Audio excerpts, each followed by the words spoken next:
ரத்தம் வாங்கினா உடனே செஞ்சிடணும்னு சொல்லுவாங்க. நாங்கள் ஊர் உலகத்தெல்லாம் சுற்றி வீட்டுக்கு வந்ததே ரொம்ப லேட்டு தான். ரத்தத்தை நல்லா க்ளீன் பண்ணி எடுத்துக்கணும். ஏன்னா அதில் குட்டி குட்டியாக முடி இருக்கும்.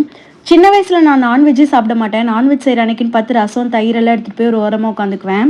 என் டேடி தான் என்னோட பெனிஃபிட்ஸ்லாம் சொல்லி நான் ரொம்ப கம்பல் பண்ணி ஊட்டி விடுவார்.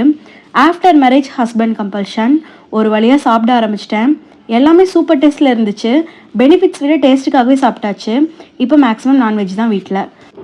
ஒரு பேனில் ஆயில், கடுகு, பச்சை மிளகா, வரமிளகா, கருவேப்பிலை, ஆனியன் கொஞ்சம் நிறைய சேர்த்து நல்லா வணக்கிக்கணும். முட்டை பொரியல் செய்கிற சேம் மெத்தடு தான். ரத்தத்தை நல்லா உடச்சி விட்டு போட்டுக்கணும். அதில் இருக்க வாட்டர்லாம் ட்ரை ஆகிற வரைக்கும் நல்லா குக் ஆகணும். ஸ்டேஜ் 1, ஸ்டேஜ் 2, ஸ்டேஜ் 3ல இந்த மாதிரி ஆயிரும்.